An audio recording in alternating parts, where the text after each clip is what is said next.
Question number 2, formulate the following problems as a pair of equations and hence find their solution. तो इसमें equation जो वो आपको formulate करनी है और सॉल्यूशन फाइंड आउट करना है। फर्स्ट पार्ट है, Ritu can row downstream 20 kilometre in 2 hours and upstream 4 kilometre in 2 hours. Find her speed of rowing in still water and speed of the current. तो current और still water जो वो दोनों में इसकी speed जो वो फाइंड आउट करनी है। तो फर्स्ट पार्ट है इसमें, let speed of current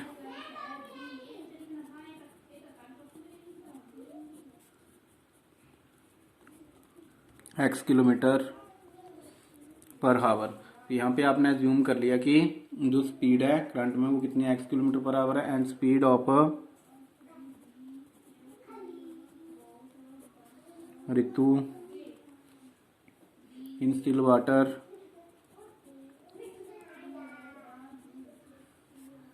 22 kilometre per हावर। उसके बाद है, बोलता है कि डाउन स्ट्रीम दिया हुआ और अप स्ट्रीम दिया हुआ। तो in case of down stream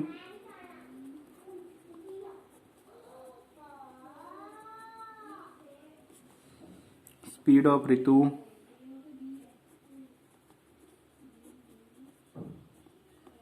is equal to, downstream के लिए क्या होगा, दोनों की वैल्यू जो वो ऐड हो जाएगी, करंट की और जो स्टिल वाटर की है। तो x plus 22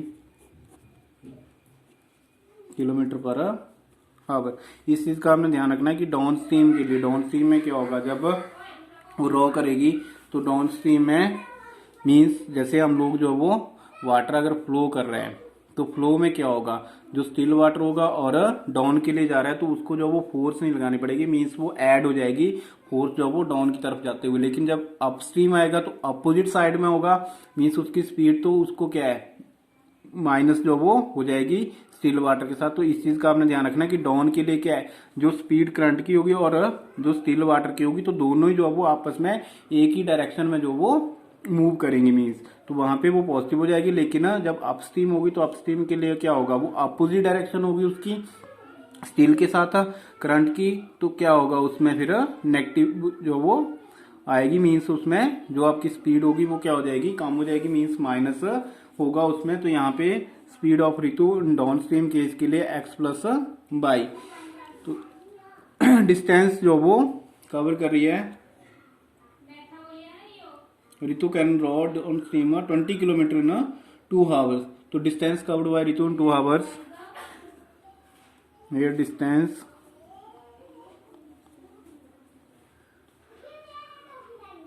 covered by Ritu in 2 hours is equal to 20 kilometre है। 20 किलोमीटर यहाँ पे 2 आवर्स में। तो स्पीड इज इक्वल टू क्या होता है आपके पास, डिस्टेंस ओवर टाइम, और distance is equal to speed into time. ये रिलेशन जो वो आपने पढ़ा हुआ है तो इसको आप लिख सकते हो यहाँ पे कि distance is equal to speed into time के बराबर होता है। ये आपने 6 में भी पढ़ा होगा। तो यहाँ पे क्या आपके पास, अगर डिस्टेंस लेना है हमने 20 किलोमीटर है, स्पीड इसकी आपके पास x प्लस 22 और टाइम आपके पास कितना आ गया, 2 आवर्स आ गया। तो यहाँ से हम इस रिलेशन को क्या लिख सकते हैं, देयर फोर डिस्टेंस 20, डिस्टेंस को अगर मैं उधर लिखता हूँ तो यहाँ पे इक्वेशन आपके पास क्या बन जाएगी, 2 into x plus 22। X plus 22 आपके पास स्पीड आ गई इसकी, और 2 जो वो हावर्स इसमें टाइम आ गया, इज इक्वल टू जो डिस्टेंस उसने कवर किया दैट इज 20। तो यहाँ से आपके पास क्या बन गया, ये रिलेशन जो बन गया, distance is equal to speed into time से। उसके बाद 2 जो वो यहाँ पे है तो 2 से आप क्या कर सकते हैं, 20 को डिवाइड कर दो तो यहाँ पे 2 जो वो इसके नीचे चला जाएगा। तो इसको हम क्या लिख सकते हैं, और x plus y is equal to 20 over 2 means 10, that becomes equation number 1। इसको दे दो कि यहाँ से आपके पास क्या इक्वेशन नंबर 1 आ गई। उसके बाद दूसरा केस जो आपको मैंने बताया डाउन स्ट्रीम है, तो डाउन स्ट्रीम में क्या होगा, जो स्पीड होगी वो क्या हो जाएगी, माइनस होगी, मीन्स जो करंट में से स्टील की है। तो यहां से आपके पास in case of down stream, up stream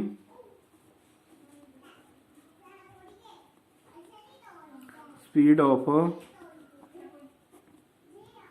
Ritu is equal to X minus Y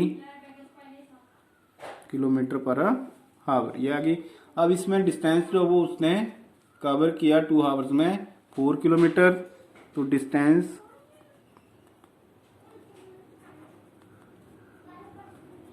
covered by Ritu in 2 hours is equal to 4 kilometre. यहाँ पे उसने 4 किलोमीटर जो वो डिस्टेंस कवर किया है। तो यहाँ से वही रिलेशन आपके पास, distance is equal to speed into time, ये वाला यहाँ पे आप लिख सकते हो।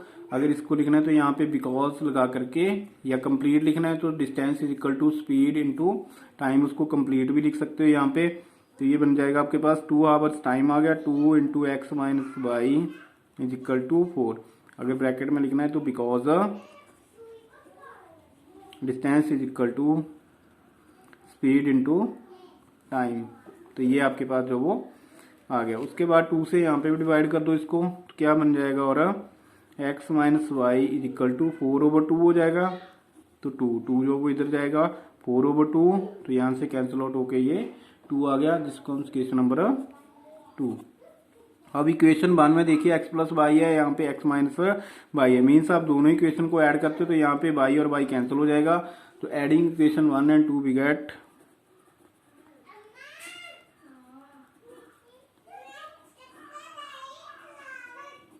adding equation 1 and 2 we get x plus y is equal to 10 and x minus y is equal to 2। तो यहाँ से माइनस और प्लस जो वो कैंसिल आउट हो गए। यहाँ पे भी ये ध्यान रखना कि साइन जो वो आपके पास सब चेंज नहीं होंगे। क्यों? क्योंकि आप ऐड कर रहे हो, अगर सब्ट्रैक्ट कर रहे होते तो यहाँ पे साइन जो वो चेंज होते, लेकिन ऐड कर रहे हो तो यहाँ पे साइन जो वो आपके पास चेंज नहीं होंगे। तो यहाँ से आपके पास जो x की वैल्यू है 2x इज इक्वल टू 12 आ गया, और x की वैल्यू यहाँ से आ जाएगी x इज इक्वल टू 12/2, तो इक्वल टू 6। यहाँ पे x की वैल्यू 6 आ गई। अब इसको किसी भी इक्वेशन में आप पुट कर दो, 1 में पुट करना है 1 में पुट कर दो, 2 में पुट करना है तो 2 में पुट कर दो। Put value of x in equation 1 we get, तो 1 में पुट करते हैं x की, तो 6 plus y is equal to 10, तो y is equal to 10 minus 6 is equal to 4। तो यहाँ से आपके पास जो y की वैल्यू है वो कितनी आ गई, 4 आ गई। तो करंट में आपने x ली थी, तो hence speed of current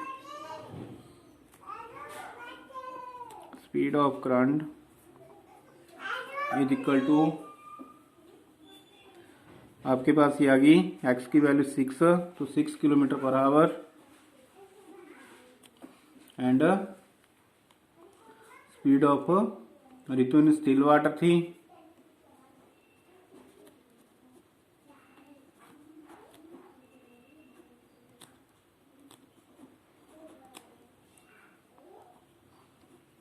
that is equal to y की वैल्यू आ गई तो 4 किलोमीटर पर आवर।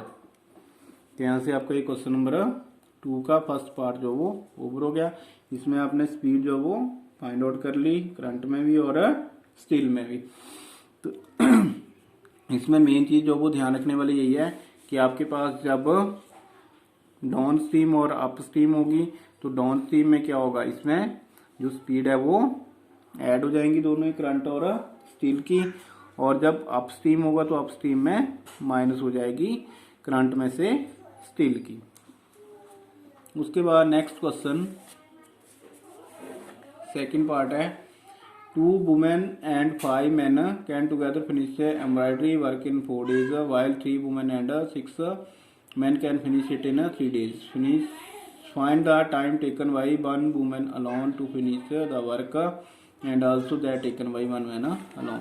तो यहाँ पे क्या आपके पास मैन और वुमेन जो वो दिए हुए हैं कंबाइंड में, उसमें वो कोई वर्क है उसको फिनिश कर रहे हैं। तो आपको जो वो फाइंड आउट करना है कि 1 वुमेन और 1 मैन जो वो कितने टाइम में वो उस वर्क को फिनिश करेंगे।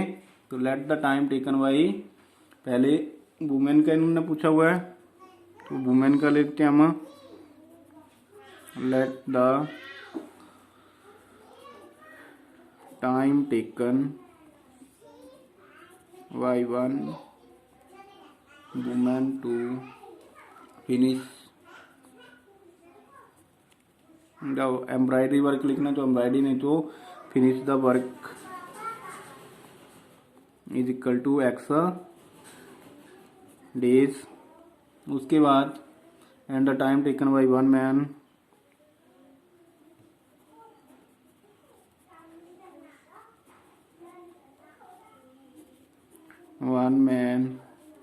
To finish the work is equal to y days.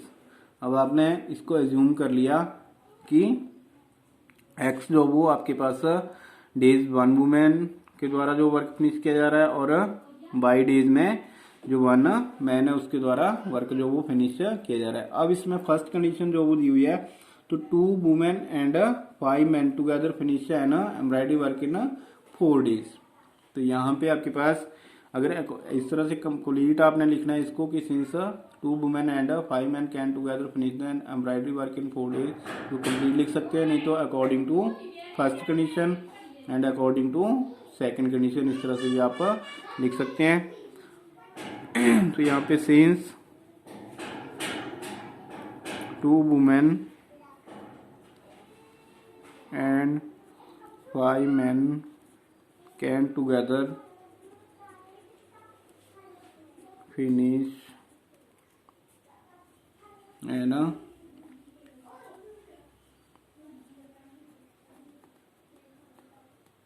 embroidery work in 4 days। 2 women और 5 मैन जो वो मिलकर के 4 डेज में वर्क जो वो उसको फिनिश कर रहे हैं। Therefore 2 over x plus 5 over y is equal to 1 over 4। इसको आप अगर इक्वेशन नंबर 1 देना है तो यहीं पे इक्वेशन नंबर 1 दे दो। आल्सो जो सेकंड कंडीशन है 3 women and 6 man 6 men can finish an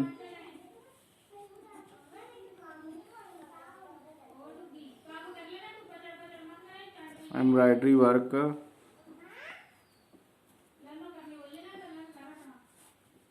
in 3 days।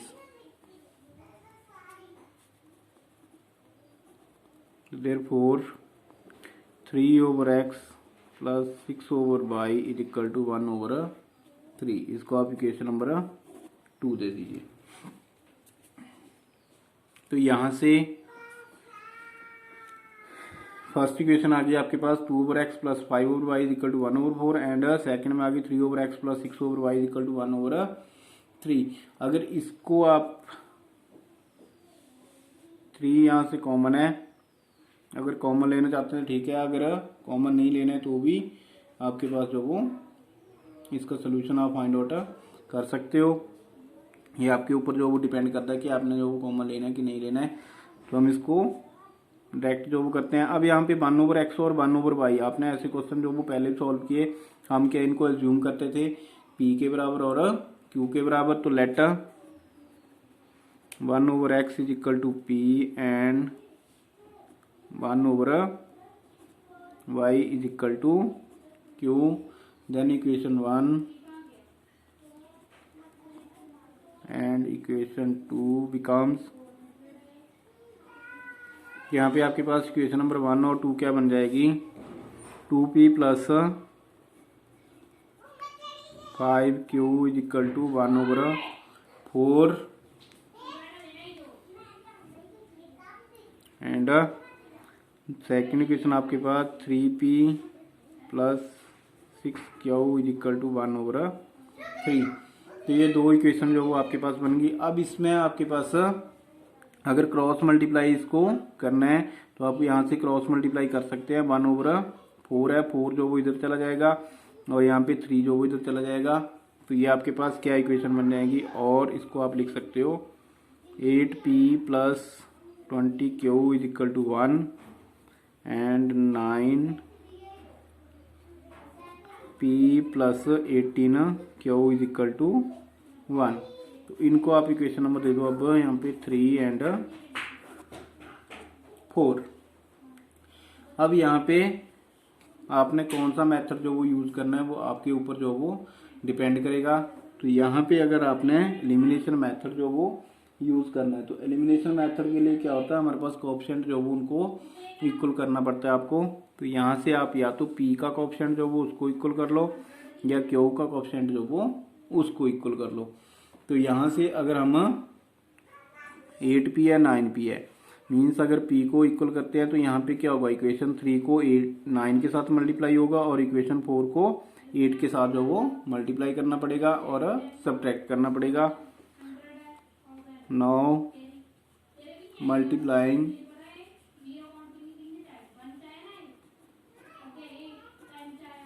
Equation 3 by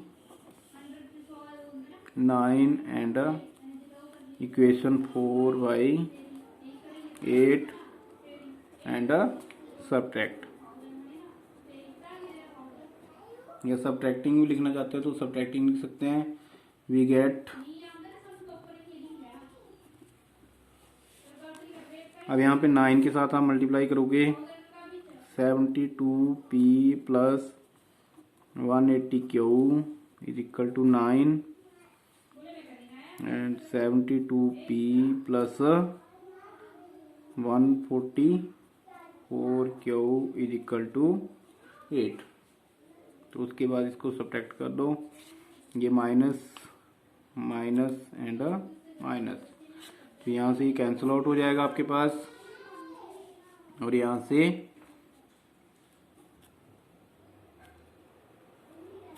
36Q is equal to 1 के बराबर आ गए। तो यहाँ से which implies Q is equal to 1/36। अब Q की वैल्यू आ गई, Q की वैल्यू आ गई तो इसको आप इक्वेशन नंबर 3 में पुट कर दो चाहे 4 में पुट कर दो। इसको हम इक्वेशन नंबर 4 में पुट करते हैं क्योंकि अगर 4 में पुट करेंगे तो यहाँ से ये डिवाइड हो जाएगा। तो put value of Q in equation number 4,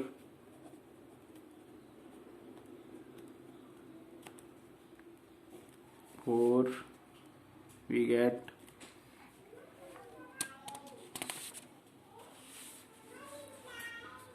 equation 4 है आपके पास 9P plus 18 into 1/36 is equal to 1। यहाँ से कट हो गया, 2 आ गया, तो 9P plus 1/2 is equal to 1। अब अगर एलसीएम लेना यहीं पे ले लो, नहीं तो दूसरी साइड ले जाओ, कांस्टेंट टर्म को एक साइड। तो हम एलसीएम लेते हैं, यहाँ पे 2 एलसीएम आ गया, 18P plus 1/2 is equal to 1, 18P plus 1 is equal to 2, इधर क्रॉस मल्टीप्लाई हो जाएगा, 18P is equal to minus 1 is equal to 1, तो which implies P is equal to 1/18। तो P की वैल्यू आपके पास आ गई 1/18 और Q की वैल्यू आई थी आपके पास 1/36। अब उसके बाद आपने जो वो 1/x is equal to P लिया था, 1/x is equal to P, तो क्या हो जाएगा 1/x is equal to 1/18 and 1/y is equal to 1/, यहाँ पे Q लिख लीजिए पहले और इसको या एंड ही रहने लो, 1/y is equal to 1/36। Q की वैल्यू आपके पास आई 1/36, इसको इक्वल पुट कर दिया। अब क्रॉस मल्टीप्लाई करोगे तो x इज इक्वल टू 18 आ गया and y is equal to 36। तो ये आपके पास जो वो वैल्यू आ गई। Hence the time taken by